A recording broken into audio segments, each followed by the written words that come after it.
हज़रत अबू बकर सिद्दीक का ज़माना था तो एक शख्स मुल्क शाम का रहने वाला, बड़ा कर्जा चढ़ गया उस पर। तो वो हज़रत अबू बकर सिद्दीक के पास आया, कहने लगा आप अमीर भी हैं और अमीर भी हैं, दोनों बातें। एक अमीर ये है कि मुसलमानों के सरबराह हैं, और दूसरा अल्लाह ने आपको माल दौलत भी अता फरमाया है, तो मेरे ऊपर कर्जा चढ़ गया तो मेहरबानी फरमाए। वो कहता है हज़रत सिद्दीक अकबर ने मेरा हाथ पकड़ा, घर के अंदर ले गए। बाहर से दरवाजा बड़ा आला था, लेकिन घर के अंदर गया तो चारपाई भी कोई नहीं थी। खजूर की चटाइयां बिछी हुई थी, खजूर की छाल की, और वो भी फटी हुई। फरमाते सैयदना सिद्दीक अकबर ने बिठा लिया मुझे, और मुझे कहने लगे यार तुझे एक अजीब बात ना बताऊं? मैं बताइए। फरमाने लगे 3 दिन हो गए मैंने अनाज का दाना भी नहीं खाया, खजूर के ऊपर गुजारा कर लेता हूं मैं, आजकल हालात मेरे ठीक नहीं है। लगा जी फिर मैं क्या करूं? तो आप फरमाने लगे तो उस्मान गनी के पास जाओ। किसके पास? शख्स कहने लगा जी मुझे तो बहुत सारे पैसे चाहिए। तो आपने फरमाया तेरी सोच वहां खत्म होती है जहां से उस्मान की सखावत शुरू होती है। तेरी सोच वहां, तू जो सोचता ना इतने मिलेंगे, तेरी खत्म होती है सोच जहां से उस्मान की सखावत शुरू होती है। तू जा। कहने लगा जी आपका नाम लूं? फरमाया जरूरत ही नहीं पड़ेगी जी, मैं जिक्र करूंगा कि मुझे अमीरुल मोमिनीन ने भेजा। फरमाया जरूरत है, सिर्फ इतना तू जाके बताना कि मैं मकरूज हूं और रसूलुल्लाह का नौकर हूं सल्लल्लाहु अलैहि, इतना बताना कि मुसलमान हूं, मुस्तफा का गुलाम, बस, और किसी इजाफे की जरूरत है। कहा जी वो दलील मांगेंगे। फरमाया उस्मान खैरात करते तफ्तीशें नहीं करता, उस्मान अल्लाह की राह में देते हुए तफ्तीशें 10 रुपए देना और 100 बात सुनाना फकीर को, तुक तो नहीं ना?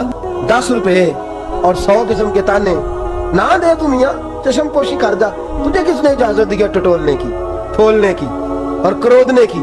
ये हाल अगर तेरे साथ किया जाए, रब अगर तुझे टटोल के दे तो तेरा क्या बने? रब करीम अगर तुझे टटोल के दे के पहले बता नमाजें कितनी पड़ी है, सवेरे उठता है कि नहीं, तो तेरा क्या हाल होगा? तू टटोलता फिरता है 10 रुपए देने के लिए।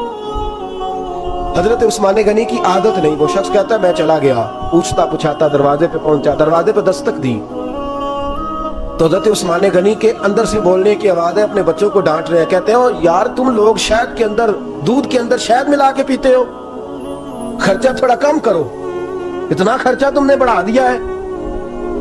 तुम दूध के अंदर दूध भी मीठा, शहद भी मीठा, एक चीज खा लो, बीमार हो, 2 चीजें इस्तेमाल करते हो। कहते हैं मैंने कहा अबू बकर तो बड़ी बातें बता रहे थे, और इस किस्म के कई वाकयात हज़रत उस्मान गनी के साथ हुए। वो तो बड़ी बातें बता रहे थे और ये आदमी दूध शहद से लड़ाई कर रहा है, और मुझे कई 1000 दिरहम चाहिए, दिनार चाहिए, मुझे दे देगा? फरमाते अब वो डांट के बाहर आए, मैं दरवाजे पे था, आते ही कहने लगे मैं आया ना तो जब मैंने अस्सलामु अलैकुम कहा तो वो समझ गए मैं मुसलमान हूँ। कहते वालेकुम कहा तो पहला जुमला उन्होंने जो बोला वो उनके बड़ेपन का मुजाहरा था। कहने लगे बच्चों को एक बात समझानी थी, आने में मुझे 1.5-2 मिनट लग गए, तू दरवाजे पे खड़ा रहा, मुझे माफ कर देना। बड़े लोगों की बड़ी बातें, बड़े लोगों की बड़ी बातें, इतना बड़ा कद है उतना बड़ा इखलाक है। कहने लगे तुझे एक बात बच्चों से करने लग गया था, तुझे इंतजार करना पड़ा, जरा दरगुजर करना। कहते हैं फिर उन्होंने दरवाजा खोला, जो उस वक्त उनका माहौल था हवेली का, ड्राइंग रूम का, जो भी, मुझे बिठाया।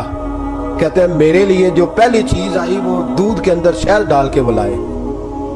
कहते हैं मेरे दिल में ख्याल आया घर में झगड़ा कर रहे थे, मुझे पिलाया, उसके बाद खजूरों का हलवा आ गया। कहते हैं मैंने कहा बच्चों को कह रहे थे एक मीठी चीज इस्तेमाल करो, मेरे लिए 3-3 आ गई है, 3-3 आ गई, अजीब शख्स है। कहते हैं मैं, लेकिन अभी मेरा तसव्वुर जमा नहीं, मैंने कहा इतना तगड़ा नहीं जितना अबू बकर ने बताया है। कहते हैं खिला पिला के ना फिर पूछने लगे कैसे आए हो, कैसे आए हो? तो कहते हैं मैंने कहा कि जनाब मैं मजबूर हूँ। आज बहुत सारे लोग हैं ना जिनके पास किसी की बात सुनने का टाइम ही नहीं, कहते मोटी मोटी बात करें, आखिरी आखिरी। हजरत उस्मान गनी पूरी खिला पिला के कहने लगे कैसे आना हुआ?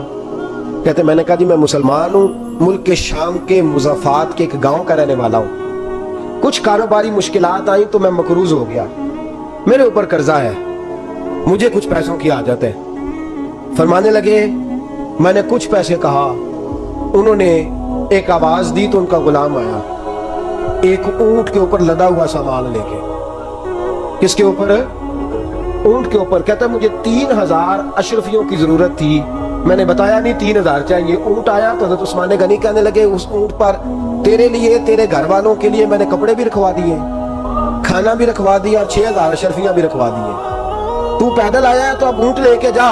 کہتے میں نے کہا حضور اونٹ واپس کون کرنے آئے گا؟ کہنے لگے واپس کرنے کے لیے دیا ہی نہیں تو تحفہ ہے, تو لے جا. کہتے میں کہاں سے چلا تھا ڈھونڈتا اور مدینے میں آیا, اور جب مدینے میں آیا تو پھر اللہ نے جھولی بھر کے عطا فرمایا. کہتے میری آنکھوں میں آنسو آ گئے اور میں نے کہا حضور آپ نے تو میری ضرورت سے کہیں بڑھ کے نواز دیا ہے, مجھے معاف کیجئے گا. میں سوچ رہا تھا کہ دودھ شہد پہ گھر میں لڑائی ہو رہی ہے. آپ فرمانے لگے رب نے جو مجھے پیسے دیے ہیں اس لیے نہیں دیے کہ میری اولادیں موج مستی کرتی پھرے, میرے مالک نے مجھے نوازا ہے تاکہ میں محمد عربی کی امت کی نوکری کروں صلی اللہ علیہ. یہ سخاوت کا عالم. فرماتے میں نے نہیں بتایا کہ مجھے سیدنا صدیق اکبر نے بھیجا ہے. فرماتے میں دروازے تک گیا تو میں نے کہا شکریہ, جزاک اللہ, آپ کی مہربانی. تو مسکرا کے فرمانے لگے میرا شکریہ ادا نہ کر, ابو بکر صدیق کا کر. میرا نہ شکریہ ادا کر, شکریہ ابو بکر صدیق کا جس نے تجھے یہ رستہ دکھایا ہے. فرماتے میں نے کہا حضور آپ فرمایا جاؤ جاؤ جاؤ تمہارا کام ہو گیا نا, تفصیلات میں نہ جاؤ. یہ شان سخاوت سیدنا عثمان غنی